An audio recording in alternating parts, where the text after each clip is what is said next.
Ce matin, je discutais avec Dominique Jamais, c'est peut-être quelqu'un dont le nom vous dit quelque chose. On a lancé un site qui s'appelle Boulevard Voltaire, et j'en parlais avec Thierry Rolando, et on se disait qu'est-ce qu'on va faire, qu'est-ce qu'on va mettre demain à la une de Boulevard Voltaire. Et on rigolait parce qu'on lisait ce matin un certain nombre d'éditorialistes dans la presse de qualité, je sais pas, Le Monde, Libération. De temps en temps, je suis au second degré, je vous le préviens tout de suite sur mes appréciations. Et en lisant les commentaires sur l'élection du pape, du pape François, il y avait toujours les mêmes éditorialistes dans les mêmes journaux qui disaient « Ah, quand même, c'est un réactionnaire, c'est un conservateur, il s'interroge sur l'avortement, sur le mariage gay, il n'est pas trop favorable, le mariage des prêtres, ça n'a pas l'air de cette tasse de thé. » Et on disait avec Dominique Jamais, finalement, ces éditorialistes, ce qu'ils voudraient, c'est un pape qui ne soit pas catholique, en gros. C'est-à-dire que ce qu'ils aimeraient, c'est un pape qui soit comme eux. Et je le dis en rigolant, mais c'est ça le problème des médias. Il est juste dans cette anecdote-là. D'ailleurs, on fera un papier demain sur Boulevard Voltaire sur « On rêve d'un pape qui ne soit pas catholique ». Enfin, c'est comment vous dire, ce que je perçois, ce qu'on perçoit comme un décalage monstrueux entre une caste politico-médiatique et les gens.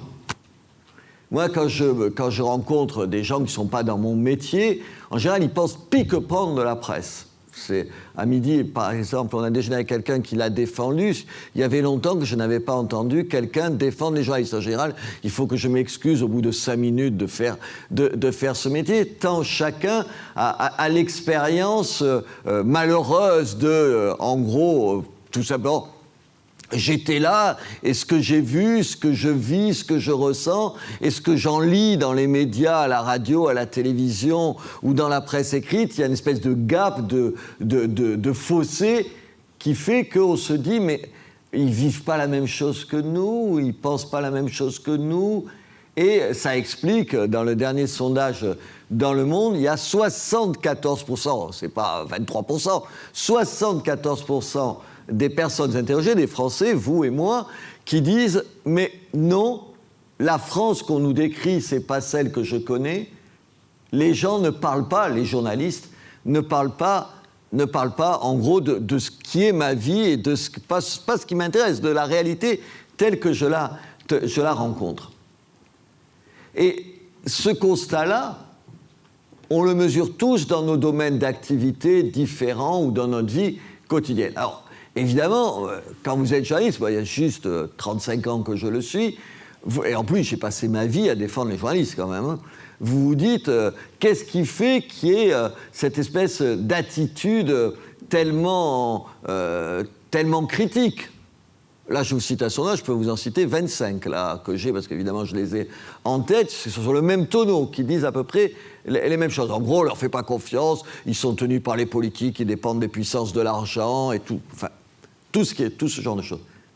Alors, vous avez plein d'explications à ça. La première, me semble-t-il, c'est que effectivement, la presse française, je parlerai évidemment tout à l'heure, si vous voulez, ou on en parlera ensemble, de la presse à l'étranger. La presse française, c'est souvent une presse qui est de mauvaise qualité. Si la presse se vend mal, c'est pas seulement parce qu'il y a Internet, parce qu'avant Internet, c'était déjà un recul, c'est une presse dans laquelle bon nombre de gens n'ont pas confiance ou dont on mesure les approximations et les à peu près. Et surtout, tu y as fait allusion, Thierry, on en mesure les partis pris. Les partis pris.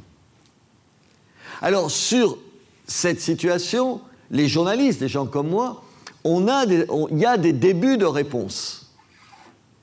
Et le problème, c'est que ces réponses, en tout cas à mon niveau, à mon échelle, en ce qui me concerne, avec l'expérience que j'ai, je n'y crois pas. Quand les journalistes vous disent, par exemple, j'en sais rien, qu'est-ce qu'ils peuvent vous dire ? Si les journaux télévisés sont pas ce qu'on aimerait qu'ils soient, Je parle comme un journaliste. Non, j'aimerais que ce soit différent et tout. Alors, la faute à qui, vous leur dites? La faute à qui? D'abord, c'est les propriétaires des médias. C'est la première réponse. Les propriétaires des médias seraient une des explications, si ce n'est l'explication principale, de l'état de la presse, dont certains dans cette profession mesurent où elle en est. Et puis, je ne sais pas, moi, je suppose, comme vous, je regarde la télévision. Enfin, je suppose que je ne suis pas tout à fait le seul à regarder le journal le soir. Et quand je regarde le même soir, ou quand je passe d'un à l'autre, comme bon nombre de gens font, de TF1 à France 2, je n'ai pas vraiment le sentiment que le journal y est si différent, que le menu proposé soit à ce point, là encore, différent, que les angles d'attaque soient différents, et que les gens qu'on entend à 20h sur France 2 ou à 20h sur TF1 sont différents. J'ai le vague sentiment que c'est à peu près la même chose. Alors on peut aimer tel présentateur, on peut préférer Pujadas à je ne sais plus qui. Reste que sur le contenu, alors là, je vous garantis que les différences, vous pouvez aller vous les chercher. Alors elles sont dans la forme. Un passera à l'international à tel moment, international qui aura d'ailleurs peu d'importance parce que, et c'est vrai, les gens, dès qu'il y a de l'international, ils changent de chaîne, c'est exactement ça. Mais en gros, c'est la même chose. Donc, je me dis, l'explication traditionnelle qui, d'une certaine façon, dédouane ma profession, puisque ce n'est pas ma faute si la presse est ce qu'elle est, si les lieux communs sont ce qu'ils sont, si le blablabla est le même, si les a priori sont à peu près identiques, si les œillères que portent les uns et les autres sont les mêmes concernant les mêmes, si il est tellement aisé pour nous les journalistes de dire « Ah mais en gros c'est nos patrons qui nous obligeraient à faire ça ». Sauf que TF1 ça appartient à Bouygues et que France 2 ça appartient au service public. Soit dit en passant, à vous, théoriquement, et à moi, puisque c'est quand même juste avec nos impôts. Et je constate, amèrement, que ce n'est pas vrai, parce que ça pèse pas à ce point sur le contenu de la presse, et en tout cas sur ce qui se dit dans les journaux, et en tout cas que ça ne peut pas servir d'excuse à ma profession pour expliquer qu'elle fait ce qu'elle fait. Deuxième explication, évidemment, c'est la pub. Ah, mon brave, moi j'ai fait tout. J'ai fait la presse écrite, j'étais à iTélé, à RTL, enfin, c'est la pub. Attendez, sérieusement. Alors, évidemment, oui, j'ai en tête, vous vous rappelez, quand M. Calvé était le patron de Citroën, on avait, je ne sais plus quel journal, avait publié ses impôts, il en payait peu, particulièrement peu, et donc il s'était vengé en supprimant la pub sur le média en question. Mais c'est hyper marginal. Moi, les problèmes que j'ai, comme un certain nombre de gens que tu as cités, Thierry, de Zemmour à Elisabeth Lévy, mes copains, attendez, ça n'a jamais été les publicitaires. Moi, quand j'étais à iTélé, le seul moment où on était à BFM, c'était chez moi. Donc, c'est dire, et jamais un publicitaire est venu dire « Ah, je veux pas qu'il y ait de la publicité avant ou après ». Ça veut dire que c'est vrai à la marge, ça peut être vrai à la marge. C'est vrai que dans un journal féminin, pardon mesdames, où il y a les 3/4 de la surface et du journal et de la pub, évidemment, si vous commencez à dire 20 pages de mal de Chanel, ils vont en tirer 3 conséquences. Mais c'est marginal, en tout cas, dans l'information qui est la mienne, c'est-à-dire l'information, en gros, politique, économique ou sociale. Et cet argument avancé par les journalistes est un argument, comme le premier, qui les dédouane de leur responsabilité. Troisième argument qui est avancé pour expliquer cette désaffection, ce désamour à l'égard des journalistes et de la presse, les hommes politiques. On serait sous la pression des hommes politiques et évidemment, on ne pourrait pas faire ce qu'on veut. Attendez, aujourd'hui, moi je connais, alors ça m'est arrivé, je pourrais vous raconter des anecdotes d'hommes politiques particulièrement hargneux, une interview se passant mal, je pensais, on en parlait tout à l'heure, à Éric Besson, téléphonant à mon PDG à Canal, comment vous ne l'avez pas viré celui-là encore, et tout ça. Enfin, Éric Besson, il n'est pas représentatif du monde entier. Et puis ça reste marginal. Aujourd'hui, les rapports entre la presse et les médias, c'est des rapports de séduction. Un journaliste, il ne me menace pas, il m'invite à déjeuner. Pardon, un homme politique ne me menace pas, il m'invite à déjeuner. Évidemment. Et le rapport de force, je ne suis pas sûr qu'il soit dans le sens où un certain nombre de gens le pensent. Je pense qu'on a souvent plus de poids qu'un certain nombre d'hommes politiques. Je pense qu'aujourd'hui, attendez, je ne dis pas que c'est forcément une bonne chose. Je crois que l'agenda politique, il est largement l'agenda des médias, auquel les politiques se raccrochent. Dire, je ne sais pas, le Parisien, pour ne pas prendre la presse, pour ne pas prendre Ouest France, qui, même s'il a le plus gros tirage de la presse française, n'est évidemment pas un journal qui pèse comme un certain nombre d'autres journaux dans un pays aussi centralisé que la France sur le débat politique. Je veux dire, les hommes politiques, entre le Canard enchaîné, les hebdomadaires, Le Monde l'après-midi et Le Figaro, le Parisien et Libération le matin, c'est une bonne partie de leur tranquillité ou de leurs angoisses. Donc l'idée que ce qui se passe dans la presse, ce sentiment d'inachevé, ce sentiment un peu d'exaspération qu'on a quand on lit souvent la presse, dire que les journalistes sont contraints de nous faire cette presse-là parce que les politiques les obligeraient à le faire, c'est juste se foutre du monde. Se foutre du monde. Je recevais 2-3 politiques par jour à la radio et à la télé. Honnêtement, les pressions des politiques, vous pouvez vous les accrocher, en trouver un certain nombre de cas. C'est évidemment pas ça.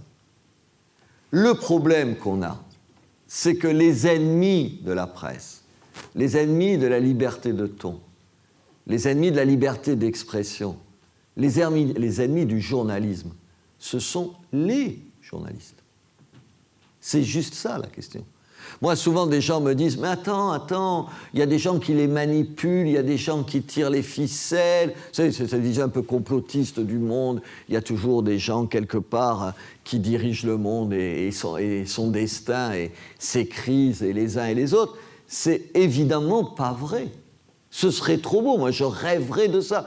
Vous imaginez si on pouvait expliquer la presse telle qu'on la lit en se disant « Ah, mais les journalistes, il y a des gens qui les manipulent, comme une espèce de marionnette. » On couperait les fils de la marionnette et on serait débarrassé de ces problèmes-là.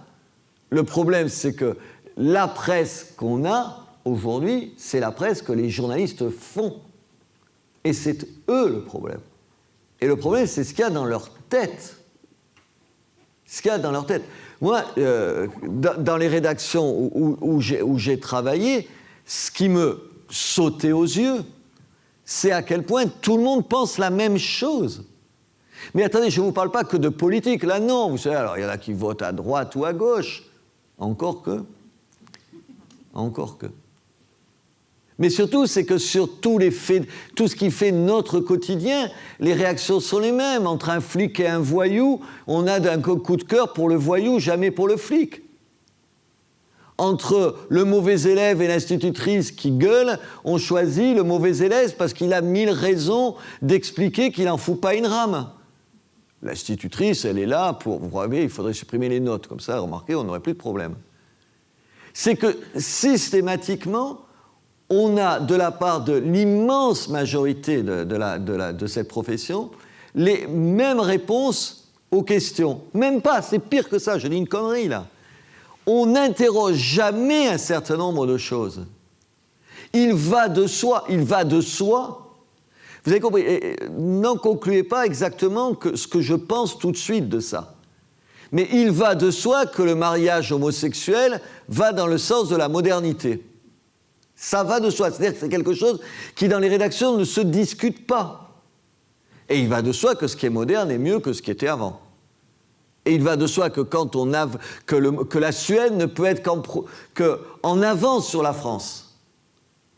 En Suède, hier, à Boulevard Voltaire, on a fait un papier, non pas en Suède, au Danemark, pardon. Au Danemark, on a fait un papier parce qu'il y a une des régions du Danemark qui va se promulguer un texte, qui fait un tout petit peu débat quand même, qui consiste à interdire aux hommes de faire pipi debout. Attendez, vous avez bien... Non, ne riez pas. Je choisis un exemple qui est vrai, messieurs. Je vous regarde, monsieur, juste en face de moi. C'est vrai. Parce que des groupes féministes ont estimé que ce n'était pas possible qu'une femme fasse pipi debout, donc on va tous faire pipi assis. Ça vous fait rire. Ça vous fait rire. Moi, je ne suis pas sûr que sur le fond, au-delà du caractère stupide, période de dire, ça m'effraie d'une certaine façon. Vous avez compris, ça m'effraie. Ça m'effraie pour ce qu'il y a dans la tête des gens qui imaginent des choses pareilles. Oui, mais attendez, mais dans ma rédaction, la Suède, la Norvège, le Danemark, c'est évidemment ce vers quoi il faudrait tendre. C'est ça le problème de la presse. Le problème de la presse, c'est qu'il y a des choses qu'on n'interroge pas, mais ça, c'est des bêtises des fois. Moi, j'arrivais dans ma rédaction, moi je fais de la polémique, donc je ne suis pas dans les rédactions à proprement parler, j'y arrive et j'y reste, mais je discute 5 minutes avec les gens chez qui je fais mes émissions, les journalistes et tout. Et je me souviens, parce que ça va à des choses qui ne sont pas, vous avez compris, qui ne sont pas pour qui je vote, encore que, je l'ai déjà dit, nous y viendrons. Et c'était, vous vous rappelez, ça devait être, comment il s'appelle, Châtel, notre ancien ministre de l'Éducation nationale. À un moment donné, il a demandé, vous savez, qu'il y ait des contrôles qui soient faits à la grande section de la maternelle. J'arrive à la rédaction. Donc, comme je fais que des émissions de polémique, tu te rends compte, Châtel? Moi, je connais à peine, je veux dire, je m'en fous de Châtel. Tu te rends compte, Châtel, il va faire la sélection, cette société insupportable, ce salopard de Sarkozy, c'était Sarkozy. Il lui manquait plus que ça, il aimerait riche, il aime la sélection, enfin, tout le monde. Alors, la jeune femme qui faisait l'émission, charmante, jolie fille, parce qu'elles sont très jolies à la télévision, je ne dis pas qu'on choisit que ça, mais c'est un élément important. Très jolie fille, très agréable, très sympathique, pulpeuse à souhait, exactement comme un homme rêve une jeune femme de 30 ans, me dit tout ça en me disant « Tu te rends compte, j'espère que tu vas dénoncer tout ça. » Je me retourne à elle et j'ai dit « Mais tu sais que ça existe déjà, simplement c'est l'année d'après. » Elle me dit « Comment ?» Et j'ai dit oui, les tests, ils sont faits 1 an après. Puis j'ai dit, c'est vrai qu'avec le nombreux enfants que tu as une vraie expérience de ça. Et que comme ça, en 2 minutes, sans rien lire, parce qu'elle avait rien lu, ton vécu de mère de famille, vous imaginez qu'elle n'a pas d'enfants, sauf fait carrière, donc on n'élève pas des enfants tout de suite. J'ai dit, ton vécu de mère de famille te donne la bonne réponse. Oui, il est scandaleux que ce salopard de Châtel imagine qu'on va sélectionner les petits et dès la maternelle, comme si dans une classe, l'institutrice, elle avait besoin de 20 ans pour remarquer ceux qui marchent et ceux qui ne marchent pas. En l'occurrence, je tente de lui expliquer que peut-être que de déterminer ceux qui ne vont pas, si on peut peut-être mettre des moyens pour ces enfants-là, c'est peut-être plus utile que sa démarche idéologique qui consisterait à ne jamais rien dire de personne, comme ça évite de se poser les questions. Et c'est ça le problème. C'est ça le problème de la presse. C'est pour ça que la presse, moi, elle me sort par les yeux, aujourd'hui. Je parlais tout à l'heure, je faisais une remarque un peu ironique sur le quoique de « ils votent à droite ou à gauche ».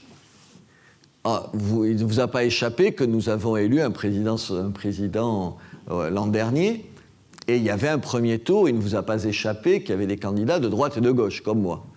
Et donc, l'école de journalisme de la rue du Louvre je me retourne vers mon confrère, à Paris, une des plus prestigieuses, on peut le dire, organise un vote. Vous savez, il met une urne pour les étudiants de l'école de journalisme de la rue du Louvre. Vraiment, pour y rentrer, moi, je ne réussirai jamais le concours. C'est d'une difficulté. Les mecs, ils ont fait Sciences Po, une licence avant. Enfin bref, ils ont déjà fait 7 ans d'études. J'exagère, ou 5 ans d'études. Ils passent un concours, ils sont 3000 pour 23 places. Enfin, c'est vraiment le Gotha du journalisme. Donc, ils votent, ils organisent un vote. Et finalement, le jour du vote, vraiment, ils sont quand même allés voter par ailleurs. Et donc, ils dépouillent le vote. Pas une voix pour Nicolas Dupont-Aignan. Bon, après, il fait 1,5%. Bon. Pas une voix pour Marine Le Pen. C'est normal, quand même, on ne va pas se voter pour cette facho nazie qui menace nos libertés, comme chacun sait, tous les matins, et qui rêve d'insurrection armée. Pas une voix. Je vous rappelle quand même qu'il y a 17-18% de Français qui votent quand même. Pas une voix pour Nicolas Sarkozy. Que des gens de gauche. Sauf Bayrou. Alors, moi, je m'en étonne quand même. Je dis quand même, l'école qui va former les cadres, c'est les cadres qui sortent de là, de nos rédactions, qu'il n'y ait pas un d'entre eux qui vote à droite, je dis quand même, il y a peut-être un petit problème. Mais je dirais exactement la même chose s'ils votaient tous à gauche. S'ils votaient tous à droite, en me disant quand même, enfin, il y a la moitié des Français qui votent à gauche. Je ne dis pas qu'il faut des quotas, mais enfin, quand même, vous dites, il y a juste un problème, là. Alors, attendez, vous allez voir, l'amusant arrive. Déjà, là, c'est pas très amusant, mais attendez, vous allez sur la suite. Laissez-moi finir cette phrase, monsieur, vous allez voir. Donc, je vois le directeur de l'école, en lui disant, quand même, écoutez... Un type très sympa, par ailleurs, pour tout à fait d'autres raisons. Je dis, quand même, écoutez, quand même, pas un seul qui vote à droite. Je trouve que c'est un peu problématique. Il y a des gens qui doivent se dire, quand même, c'est pas trop normal. Le peuple français, il n'est pas à cette image-là. Il me dit, ah non. Je dis, quoi, non. Mais non, vous exagérez. Il y en a qui votent à droite, il y en a qui pensent à droite, mais ils n'osent pas le dire. Et j'ai dit, ça sert d'excuse. Ça veut dire que les gens n'osent pas mettre un bulletin anonyme dans une urne avec un nom de droite et ils trouvaient que ça... Vous avez bien entendu, ils trouvaient que c'était une excuse, que non, ils pensaient... Dans une école des plus prestigieuses de ce métier, les gens n'osent pas dire qu'ils sont de droite. Je ne vous sens pas réagir, mais moi, ça m'inquiète un tout petit peu. Non.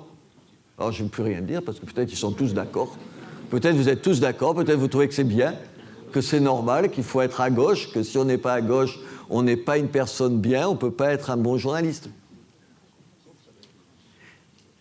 Je plaisante, mais ce n'est pas une plaisanterie. Ça veut dire que les journalistes, ils sortent des écoles où on leur dit implicitement qu'il est de bon ton de penser ça ou ça. Des écoles où les 9/10 des enseignants sont des journalistes eux-mêmes, on le sait, parce que les uns et les autres, on a enseigné dans des écoles de journalisme. Moi, j'étais le patron de Reporters sans frontières. Alors, les oraux des écoles de journalisme, j'en ai fait un paquet. Vous savez, pour les oraux, ils cherchent toujours, vous savez, des personnalités, entre guillemets, enfin, des gens extérieurs. Enfin, moi, j'étais dans le métier, mais sans y être et tout. J'étais absolument sidéré, mais même sur... Mais comment vous dire, je ne sais pas comment vous dire, sur les films qu'ils aimaient. Je te dis, allez, je ne parle pas de politique, parce qu'on ne va pas parler de politique. Les films, c'est-à-dire que le type se dit, et ils sont comme ça, Libé, Télérama, Le Monde aime, c'est que ça doit être bien. Moi, dès que Le Monde, Libération et Télérama aiment un film, je n'y vais plus. J'ai décidé... Non, mais je ne plaisante pas, vous croyez. Le monsieur en face de moi, il croit que je dis une bêtise, que j'exagère. Pas du tout, je vous jure que ça suffit à m'enlever l'envie d'y aller. Vous êtes pareil, on est d'accord tous les deux. Non, mais je vous jure. Et dans les réactions, dans tout, c'est-à-dire, on ne lit pas de livres. On a l'impression, parce qu'on a lu les pages choisies, vous savez, les bonnes pages, les bonnes feuilles, je cherchais le mot, les bonnes feuilles, dans un hebdo, qu'on a lu un livre. Les bonnes feuilles étant à peu près les mêmes, vous savez, chacun choisissant de le faire dans Le Point, dans l'Express, dans Marianne ou dans le Nouvel Obs, au gré des liens de votre maison d'édition avec ces médias-là. Je vous explique ça pour vous dire que le problème de la presse, de son conformisme, de son suivisme, de son esprit moutonnier, de ses haines successives, de ses exclusives, de cette capacité à aller, comment vous dire, chasser en meute, assassiner tout le monde au même moment, réhabiliter tout le monde au même moment, re-assassiner la même personne une fois après, tout ça qui se fait, vous n'avez pas remarqué que c'est au même moment, tout fonctionne et tout, c'est rien d'autre que de la faute des journalistes même. Parce que c'est un milieu Et pas, tout à l'heure, il y a mon confrère qui me posait la question, et pas seulement les éditorialistes. C'est un milieu qui se vit en osmose avec les élites françaises. Mais regardez, ils finissent dans les mêmes lits. Pour ceux que vous savez. Non, ne hochez pas la tête parce que j'en sais plus que vous sur ce genre de choses. Mais je ne vais pas m'étendre là-dessus. C'est pas Attendez, mais vous pensez que je dis des bêtises. C'est pas anecdotique que notre chef de l'État vive avec une journaliste. C'est pas du tout anecdotique. Ça dit, dans une image, vous savez, les images, elles disent les choses. Elles peuvent exagérer, elles peuvent accentuer les choses. Elles disent quelque chose et les gens le sentent. Les gens le sentent. La détestation qui était celle à l'adresse des politiques, pardon Thierry, mais beaucoup de gens, les politiciens, moi je dis toujours, je dis plus homme politique, je dis politicien maintenant, j'ai arrêté de dire homme politique, parce que je trouve que c'est mieux, politicien. Cette détestation à l'égard des politiciens, elle s'est étendue aux journalistes parce que les gens ont le sentiment, à juste raison, que c'est le même monde.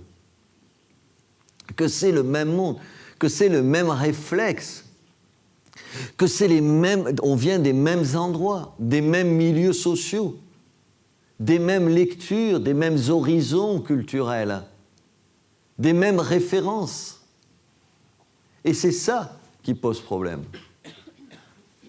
Sur la religion, puisque je suis un peu loin du sujet là, mais on va y revenir.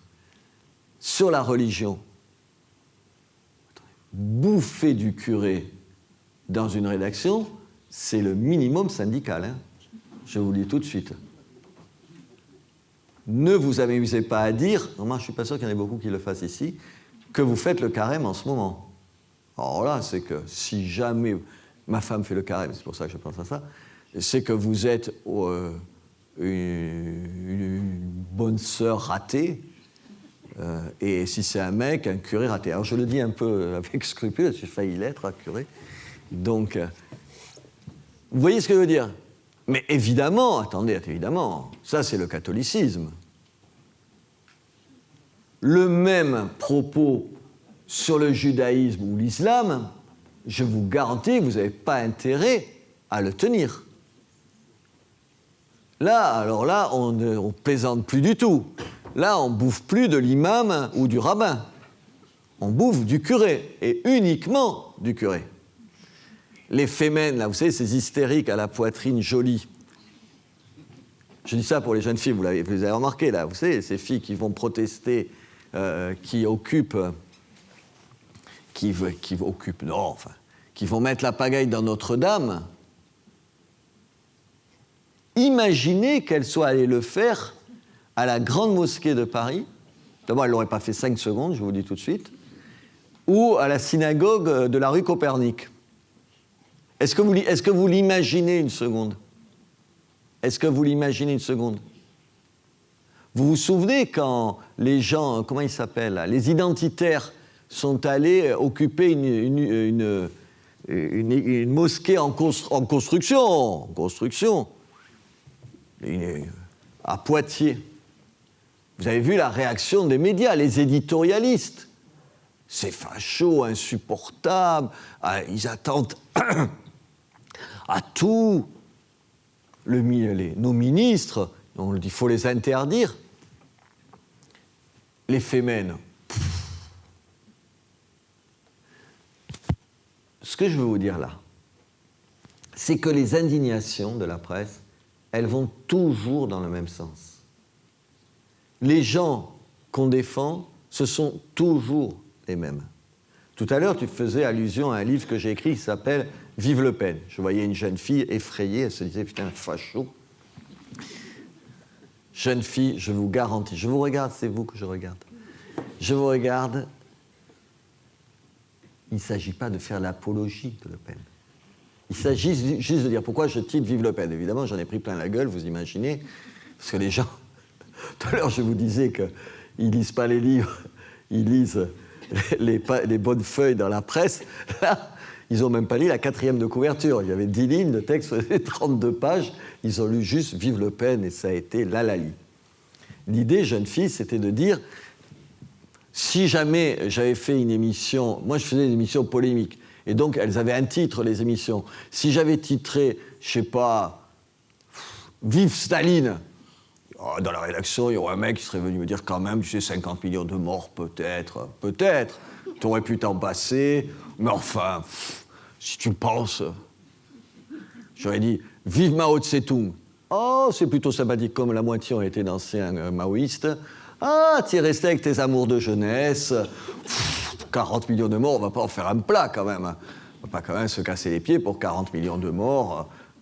Vive Pol Pot. Là, t'exagères un peu quand même. Encore que je me souviens que je ne citerai pas le nom de mon confrère, quand les Khmers rouges ont pris le pouvoir à Phnom Penh, c'était Phnom Penh est libéré. C'était, quoi, vous rigolez, c'était le titre du Monde, du journal de référence. Alors, madame, ne riez pas, c'était Phnom Penh est libéré.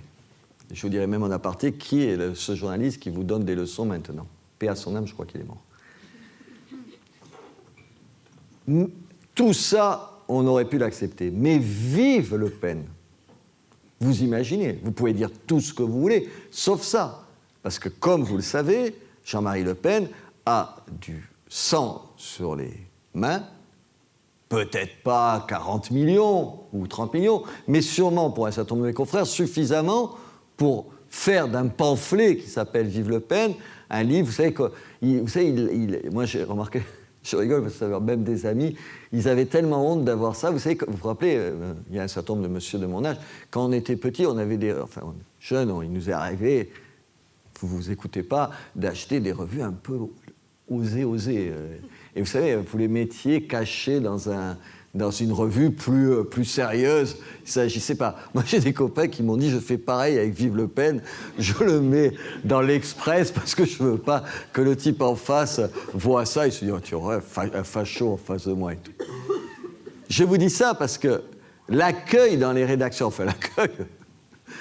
le lynchage dans les rédactions, il a fonctionné comme la preuve de ce qu'on voulait dire. Vous avez compris, ce qu'on voulait dire, c'est que cette presse, vous pouvez tout dire sauf ça. Attendez, mais je vous dis tout ça, je ne vote pas Jean-Marie Le Pen, donc ce n'était pas mon problème.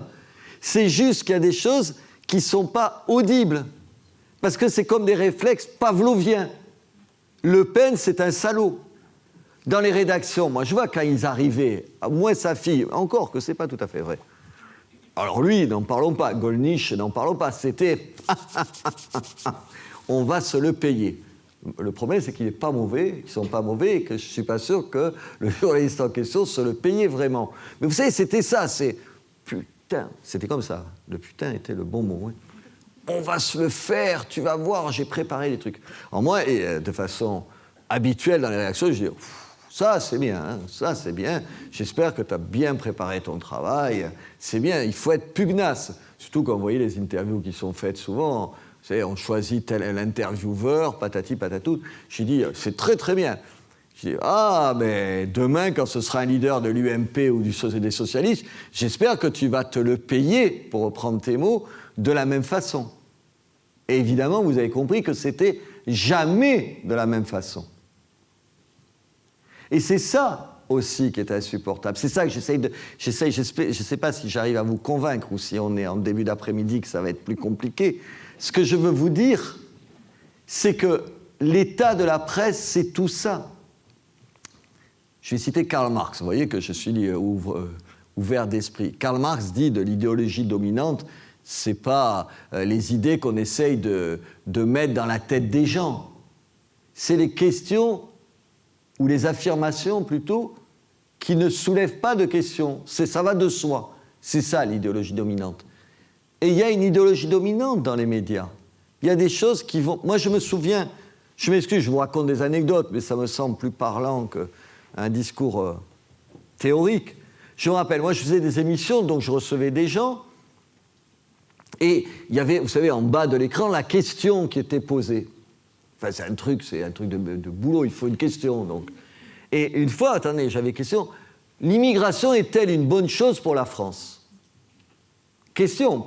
Attendez, monsieur, il faut bien que je prenne quelqu'un, un bouc émissaire, c'est vous. Point d'interrogation, évidemment. Est-elle ? Mais vous imaginez pas. Quoi ? Ça veut dire quoi ? Ça veut dire qu'on pourrait imaginer qu'on puisse penser ici, dans le groupe Canal, le summum de l'impertinence et de tout, que quelqu'un de chez nous pourrait imaginer que la réponse serait négative. Vous rigolez, mais ça a été un sketch. Comment tu ne peux pas écrire ça? C'est pas possible. Tu reformules, non, c'est pas possible. Enfin, attendez, ils vivent dans quel monde? Ils vivent dans quel monde? Et répondre par la négative à la question, à cette question-là, ça fait de vous un facho, un monstre, un, je sais pas quoi, un franchouillard, un, comment on dit, un sous-chien, un Gaulois, un raciste, un xénophobe. Alors le pire, c'est que quand vous, alors de temps en temps, vous essayez ce registre-là d'imaginer. Alors vous faites venir un type qui est maghrébin et qui pense que l'immigration, il y en a trop. Alors là, d'un coup, ça devient plus compliqué. Vous avez compris? Alors moi, je cherchais parce que je faisais venir. Et je me disais, ah là, ça colle pas parce qu'évidemment, comme sous-chien, comme deux souches, sous-chien, français, deux souches.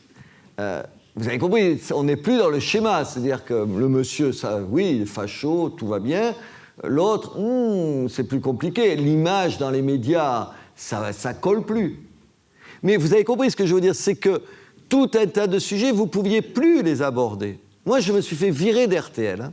Virer. C'est la seule fois qu'ils ont viré un type, viré du jour au lendemain, pour des raisons où ils ne m'ont pas reproché ce que, vous savez, en général, on vous dit que l'audience marche moins bien, il faut que tu dégages.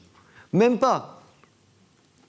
Je suis à un débat, je vous raconte, parce que, en plus, tout à l'heure, on en parlait, je cherche du regard le monsieur, mais c'est vous qui étiez, on était à table ensemble. C'était, vous savez, on refait le monde le soir sur RTL, c'est un truc de polémiste. Dans les trucs de polémiste, il faut se battre comme un chien pour avoir la possibilité de dire 3 mots. Vous savez, parce que le principe, vous savez, c'est comme tout à la télé, il y a plus d'intervenants que de temps pour parler. Donc on fait ça parce que comme ça fait monter la sauce et tout ça. Donc il faut hurler pour prendre la parole et puis vous battre, assommer le type à côté pour finir la phrase si elle dure plus de 25 secondes. Puisqu'une pensée en 25 secondes doit être... C'est suffisant, enfin, en gros, pour répondre à des questions sur l'avenir, je ne sais pas, du monde. Là, tout à l'heure, il y avait 25 secondes, tu as. Au-delà, tu ne réponds plus. Donc, on pose une question ce soir-là sur le Front National. Et on fait un tour de table habituel, vous imaginez.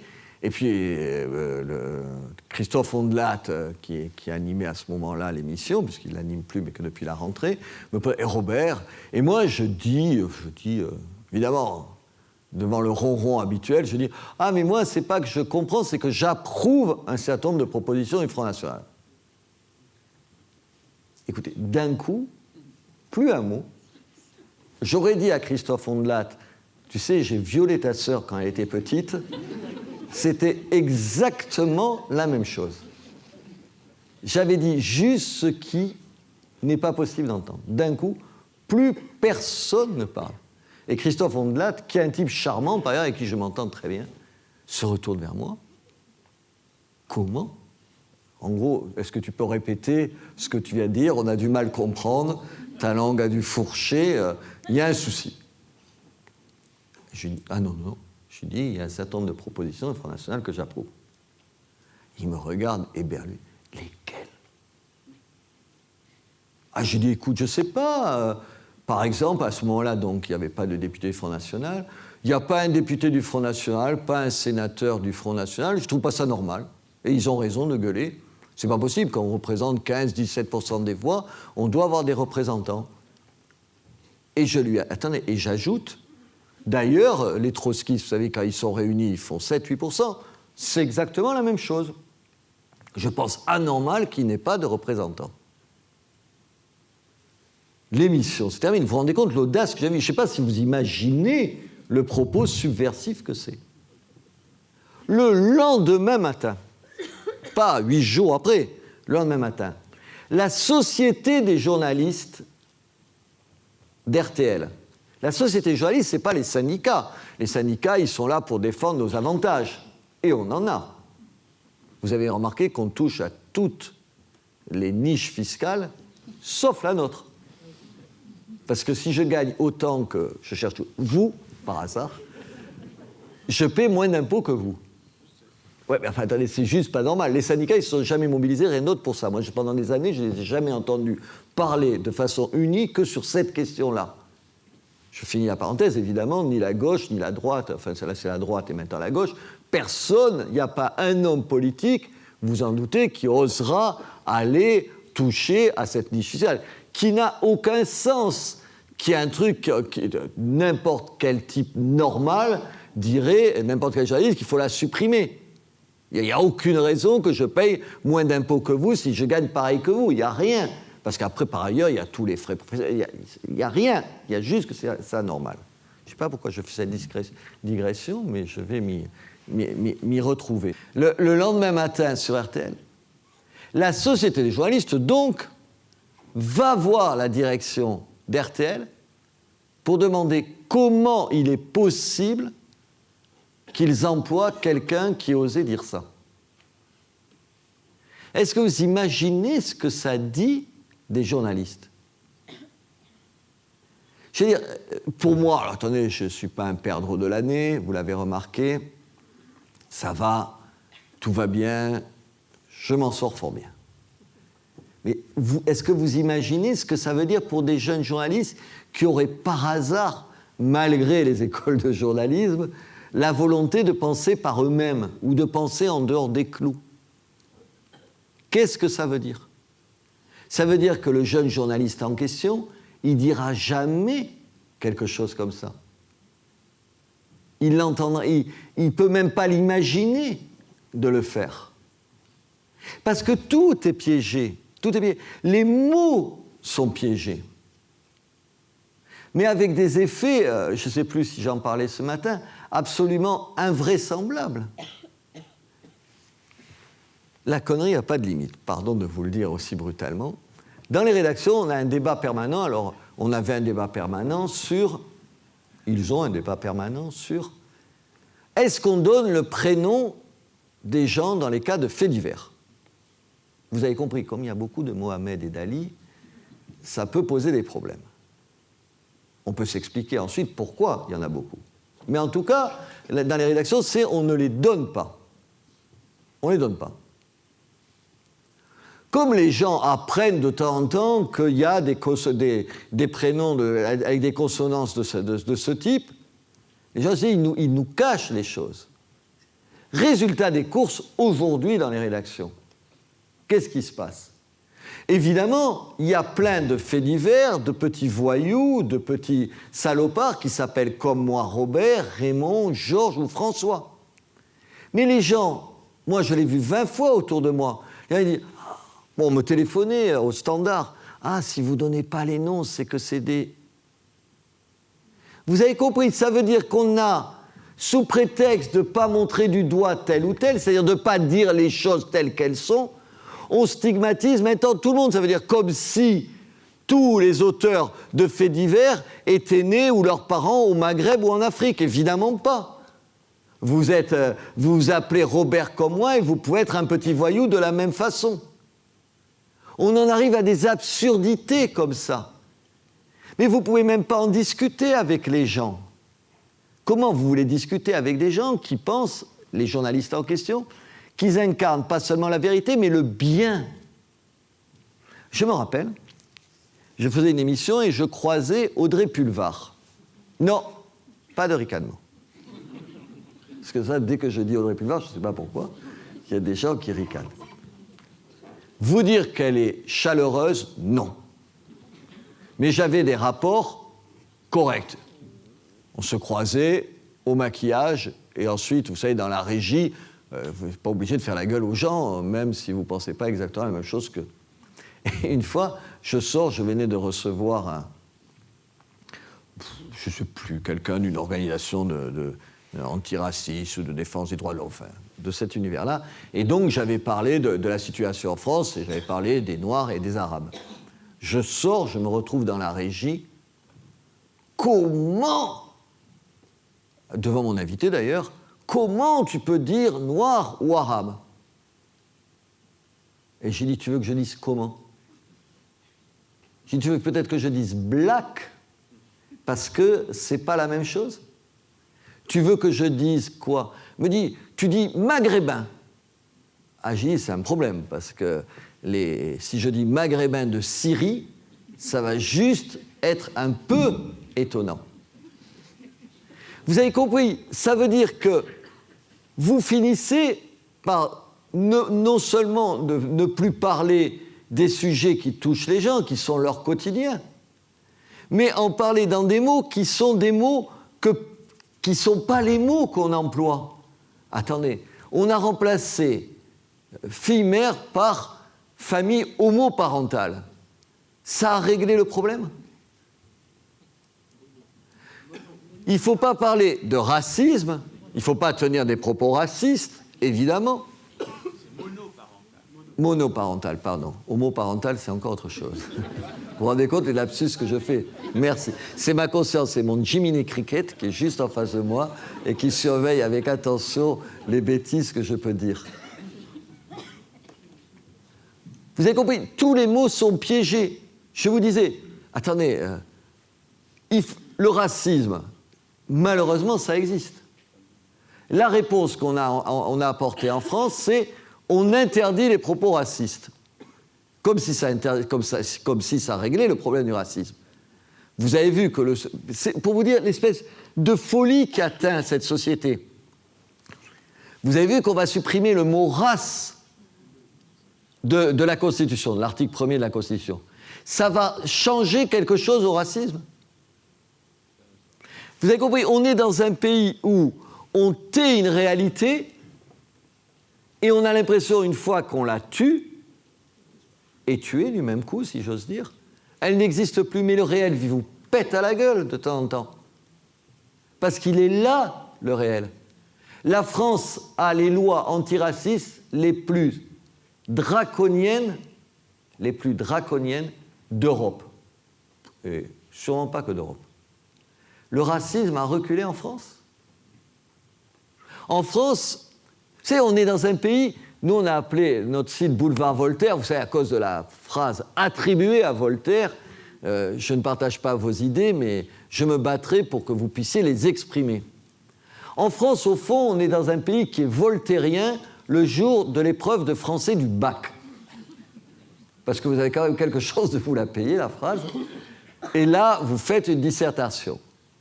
Mais après, au fond, plus personne n'est voltairien. C'est-à-dire que moi, chaque fois que j'ai rencontré des gens, tout le monde est pour la liberté d'expression. J'ai jamais vu, rarement, quand j'étais à Reporters sans frontières, même pas, je me rappelle de discussions avec Kabila, au Congo, le fils Kabila, sur la liberté d'expression. Mais il était pour la liberté d'expression, vous entendez bien, comme tout le monde ici.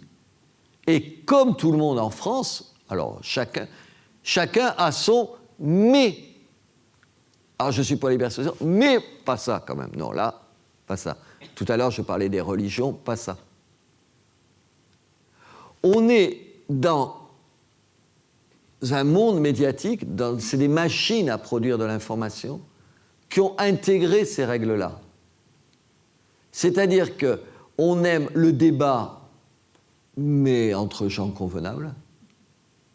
On aime la liberté d'expression, mais celle de ses amis.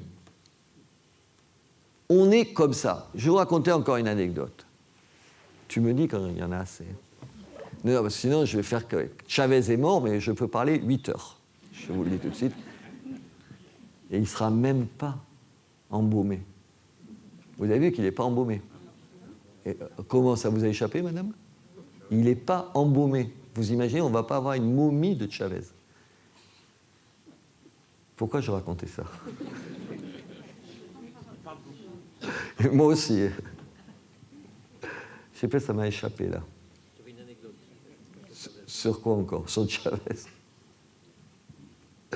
Non, j'ai perdu le fil à force de faire des digressions et tout. On est là-dedans. On est, comment vous dire, dans la bien-pensance, c'est même pas ça, parce que si c'était ça, ça voudrait dire que les gens savent ce qui est bien ou mal de penser. C'est pas ça, c'est que il va de soi qu'on doit penser un certain nombre de choses. Moi, je n'ai cessé de me heurter à ça. Je vais vous dire est-ce que vous connaissez Bernard Lugan? Bernard Lugan est un... Mais je vais vous dire, c'est intéressant. Lisez-le, c'est un type passionnant. C'est un historien de l'Afrique. Il faut le lire, Bernard Lugan. Tu connais, toi, Thierry. Bernard Lugan est un historien. Je l'invite à la télé, enfin, donc, à iTélé. Et cette fois-là, je ne fais pas l'émission en direct parce qu'il n'était pas de passage. Je fais toutes mes émissions en direct. Mais là, vous savez, il n'était pas de passage ce jour-là. Il ne vit pas à Paris. Enfin, bref, pour des raisons. J'enregistre l'émission. En début de semaine, elle était faite pour la fin de la semaine. Je ne sais pas quoi, oui, 4 jours après. La veille, la dame qui prépare les émissions avec moi, parce que c'est du boulot de préparer des émissions, faire venir les invités et tout, m'appelle et me dit « Robert, il faut absolument que tu viennes à la rédaction, il y a un problème, il y a un problème, il y a un problème. » Donc j'arrive dardard à la rédaction et je tombe sur le directeur de l'information qui me dit « Qu'est-ce qu'il y a ?» Alors je me suis dit « Qu'est-ce que j'ai encore fait ?» Il me dit « Tu as reçu Bernard Lugan. » Je dis oui. J'ai reçu Bernard Lugan, je ne me rappelle plus, ça va être sur la Libye. Bernard Lugan étant contre l'intervention en Libye, je lui ai dit, j'ai reçu Bernard Lugan. Il me dit, cette émission ne passera pas. J'ai dit, cette émission ne passera pas. Je lui dis, mais tu sais qui est Bernard Lugan? Bien sûr que je sais Bernard Lugan. Il dit, t'as lu des livres de Bernard Lugan? Ça, c'était une provocation de ma part. Je vous le concède, c'était pas bien de lui demander s'il avait lu des livres, parce qu'évidemment, dans les rédactions, le nombre de fois où les gens reçoivent dans les chaînes d'actualité des gens dont ils n'ont jamais lu les livres pour parler du livre, c'est tous les jours. Je lui dis, passons sur ça. Donc il n'a pas lu. Et puis d'un coup, je lui dis, mais tu as écouté l'émission? Mais je n'ai pas besoin de voir cette émission. Attends, je lui dis, attends, pardon. Tu n'as pas besoin de voir une émission que tu as décidé de ne pas diffuser.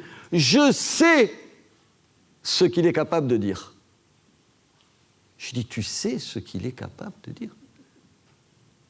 Je dis, mais tu te rends compte ce que tu es en train de me raconter? Alors là, quand même, il se rend compte de l'énormité, quand même, vous savez qu'en plus, ils vous font une leçon de déontologie tous les matins, les mêmes, hein, de déontologie et de morale. Hein. Tu dis, mais enfin... c'est juste pas possible.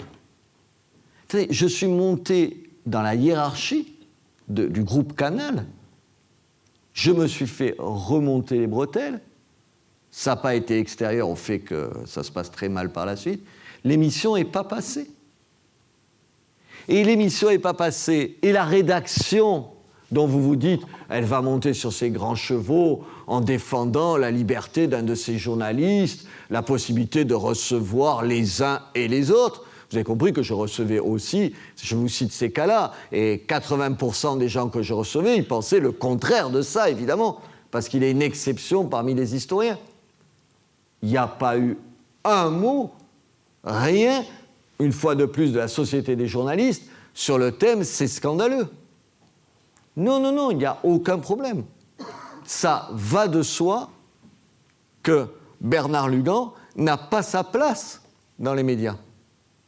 Je vous cite cet exemple pour vous dire que c'est ça le problème aujourd'hui dans les médias.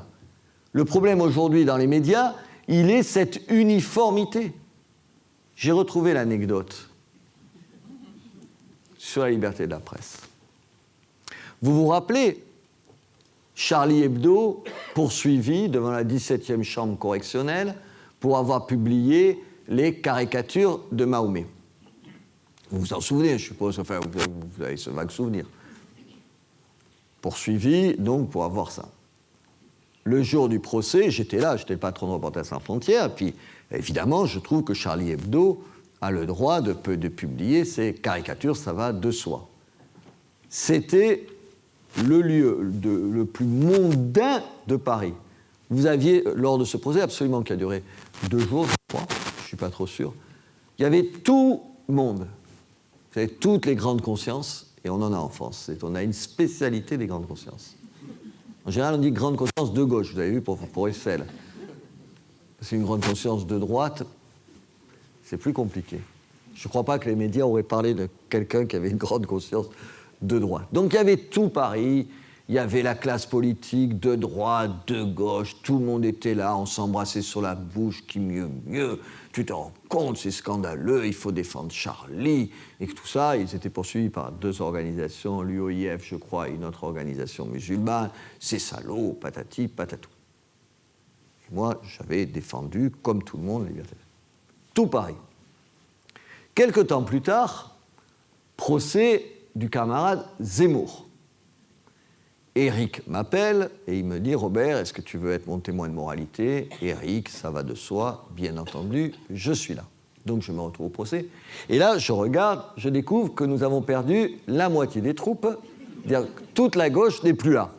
C'est-à-dire la liberté de Charlie pour tout le monde. Zemmour, déjà, on avait perdu la moitié des troupes. Alors c'était assez mondain, mais il n'y avait que l'UMP... et les politiques de cette tendance-là, et puis les intellectuels un peu de droite, même si, comme vous le savez, pour être un vrai intellectuel, il faut être plutôt de gauche, mais il restait ce qui reste d'intellectuels de droite dans ce pays et tout ça. Donc, moi, je témoigne pour Éric et tout ça. Un peu plus tard, procès de Dieudonné. Alors là, je vais au tribunal, il m'appelle, témoin de moralité, pareil, j'y vais. Seul, vous avez compris, il y avait pas, on n'était pas 2, hein, seul au sens propre, l'avocat qui défendait Dieudonné, l'avocat qui poursuivait Dieudonné, et moi. Je vous raconte ça, mais ça ne fait pas rire. Parce que vous avez compris, moi je suis juste attaché à ça. Maintenant je parle sérieusement, juste attaché à ça. Je ne partage pas les opinions de Charlie Hebdo. Je ne partage pas un certain nombre d'opinions d'Éric Zemmour. Je ne partage pas, alors là, je vous demande lesquelles je partage, de Dieudonné.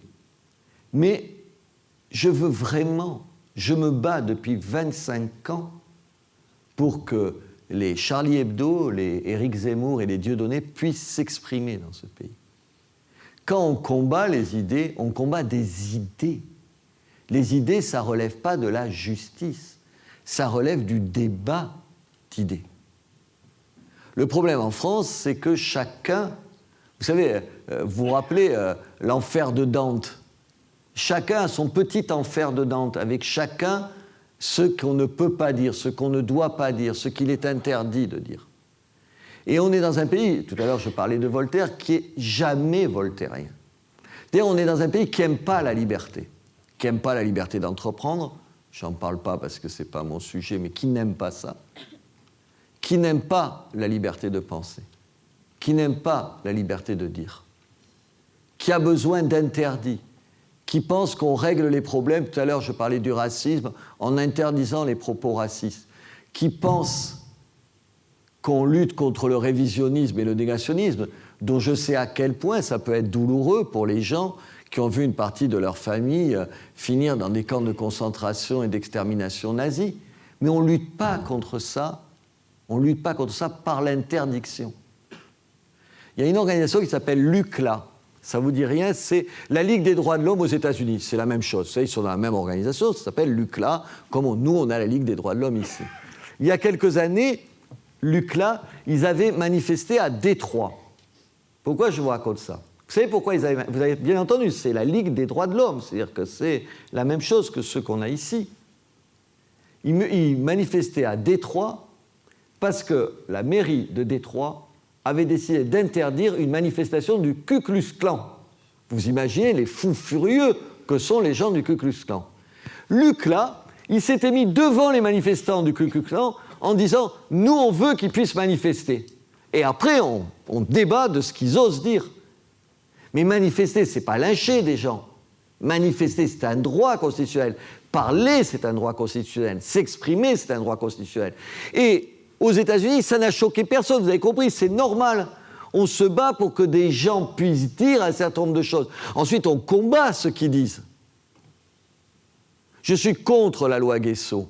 Pas la loi Guesso, je le dis pour les jeunes gens ou les jeunes filles qui sont ici, c'est la loi qui interdit de contester l'existence du génocide des Juifs pendant la Deuxième Guerre mondiale.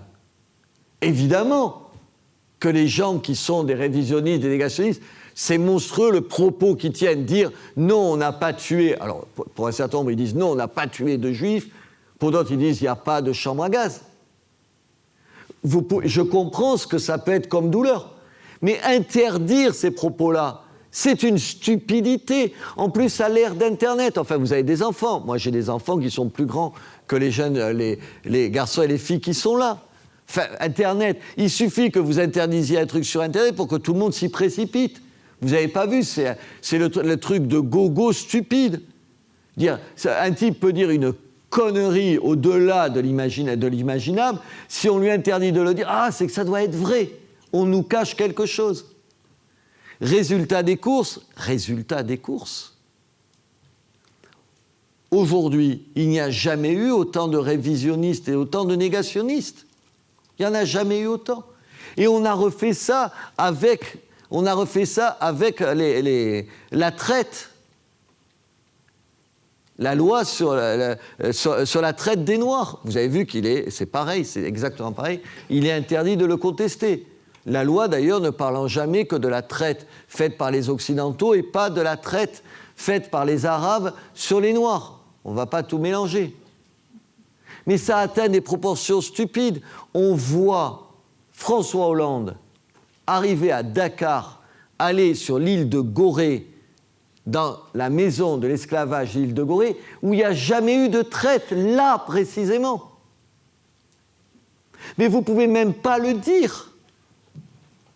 Le Monde a fait un grand papier, moi j'en ai parlé à l'occasion, en disant, mais enfin, attendez, il n'y a pas un journaliste pour dire, Monsieur le Président, alors vous dites que c'est un symbole. Vous voyez, comme il y a un monument aux morts, où personne ne vous dit que sous le monument, il y a des gens qui ont été tués là, à cet endroit précis.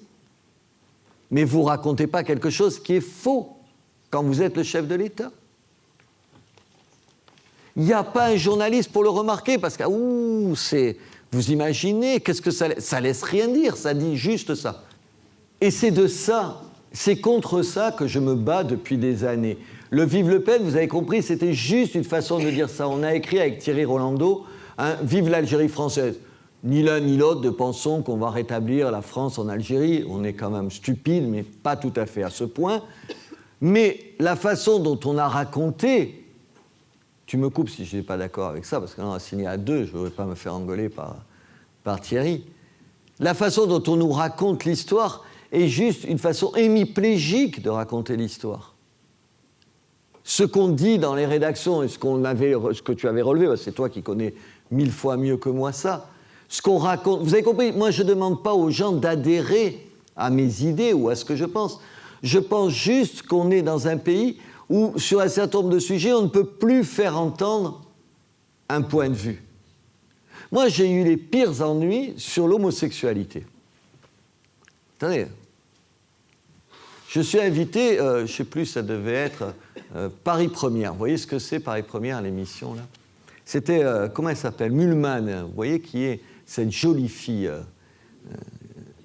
qui présentait cette émission à cette époque-là. Donc,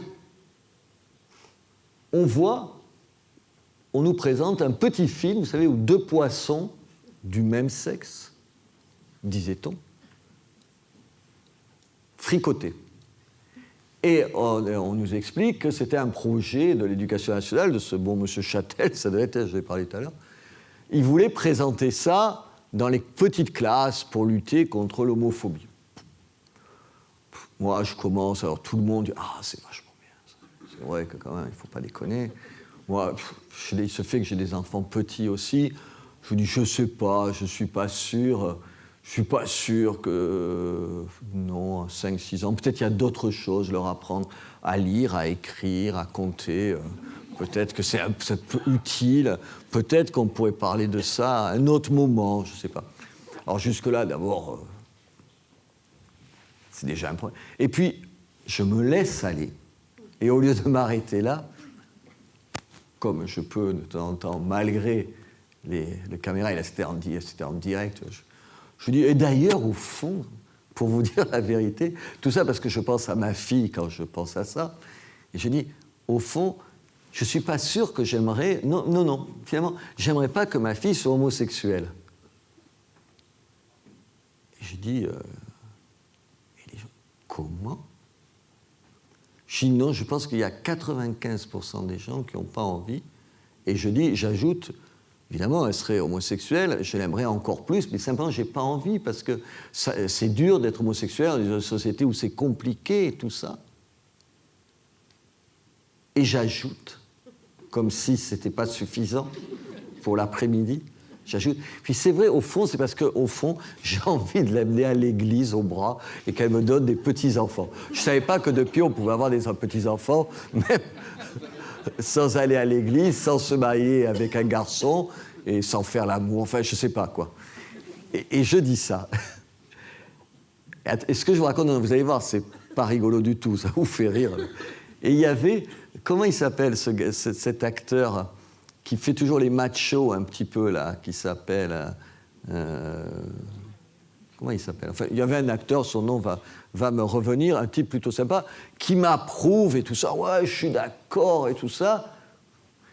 C'était le seul.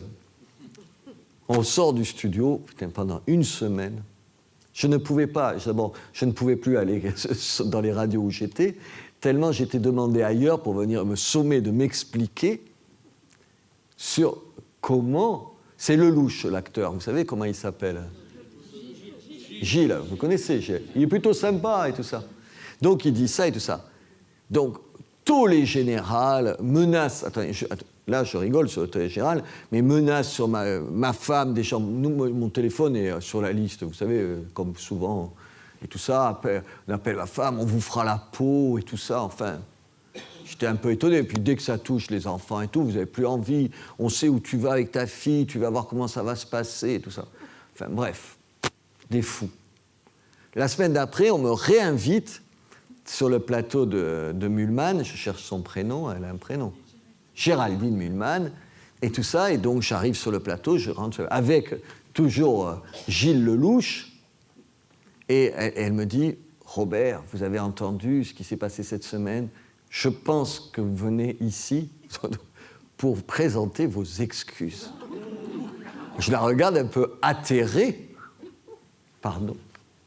Je vais présenter mes excuses parce que j'ai dit ça. J'ai dit, mais vous voulez que je vous le répète? Et donc, le ton, c'est fait pour ça, cette émission, donc le ton monte et tout. Et à ma grande stupéfaction, elle se retourne vers Gilles Lelouch, que j'aime bien en plus, ça n'a rien à voir, et qui présente des excuses. Non, je n'aurais pas dû dire ça, je ne voudrais pas avoir... Vous savez, les excuses habituelles, si j'ai pu blesser des gens, je m'autoflagelle, vous pourrez me battre autant de fois que vous voulez, jamais plus je le referai, j'exagère un peu, mais c'était un peu ça. Donc je sors du studio, j'étais fou furieux, mais pas après Madame Mühlmann. Mais après, je me tourne vers le type, je dis, mais ça va pas bien la tête?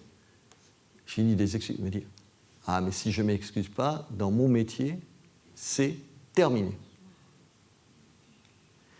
C'est juste un vrai problème. Et c'est juste un vrai problème, ça l'est d'autant plus qu'après, vous avez une réputation d'homophobe. Moi, il a fallu que je me défende. Si j'avais dit ça, c'est que, évidemment, j'étais homophobe. Je peux avoir le droit de préférer...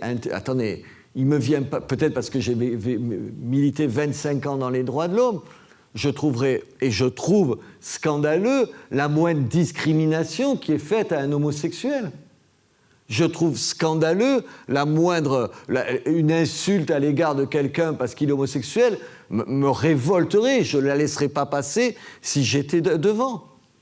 Mais en même temps, je peux souhaiter d'autres choses. Et on est dans une société, dans un monde médiatique, je vous raconte ça pour venir, où il va de soi, où il n'y avait pas un journaliste pour penser, c'est pas vrai, il y avait 10 journalistes dans cette profession, pour penser que vous avez le droit de dire ça. Vous avez le droit de dire ça.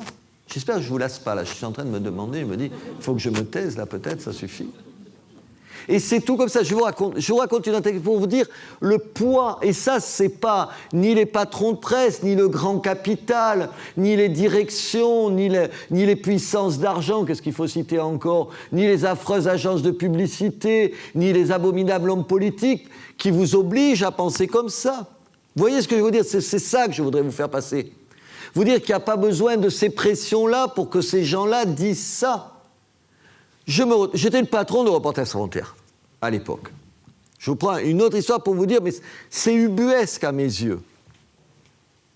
Et vous vous rappelez, comment il s'appelait? Moi, ma mémoire, c'est terrible. Hein. Ce journaliste qui avait été égorgé au Pakistan, Pearl, Daniel Pearl. Vous vous rappelez? Ce journaliste égorgé parce qu'il était journaliste, parce qu'il était américain et parce qu'il était juif. Égorgé par des fous furieux au Pakistan. Il y a un film qui a été tourné sur ce drame, que vous avez peut-être vu, qui est un très beau film, qui était avec Angelina Jolie et tout ça.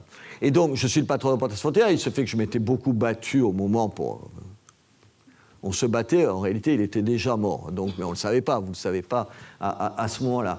Et donc, je suis invité aux États-Unis, à New York, pour la présentation du film. Donc j'y vais, en plus, Angelina Jolie, elle est quand même pas très moche, vous êtes assez content. Il y avait son mec, je m'en foutais un peu pour dire les choses, mais elle, en plus, elle est sympa, elle était adorable, le film. Vous l'avez vu, le film, elle joue admirablement bien et tout ça. Et il y avait Marianne Pearl, évidemment, la femme de Daniel Pearl. Et à ce moment-là, aux États-Unis, il y a toute une campagne menée contre le film, parce que dans un passage du film, on voit la police pakistanaise torturer un certain nombre de gens qui étaient de la famille des ravisseurs. Vous avez compris, pour leur faire avouer où était Daniel Pearl. Évidemment que c'est pas bien. Et on voit toujours dans le film la CIA, qui est là, parce que quand même ils se sont remués, ils y sont tout le temps au Pakistan, mais là ils y étaient particulièrement, qui ne dit rien après ces méthodes-là. Donc il y a une campagne aux États-Unis, vous avez compris, sur le thème, comment ce film, il fait au fond l'apologie de la torture et tout ça. Et le personnage dans le film, Angelina Jolie, qui incarne Marianne Pearl, ne dit rien alors qu'elle le sait.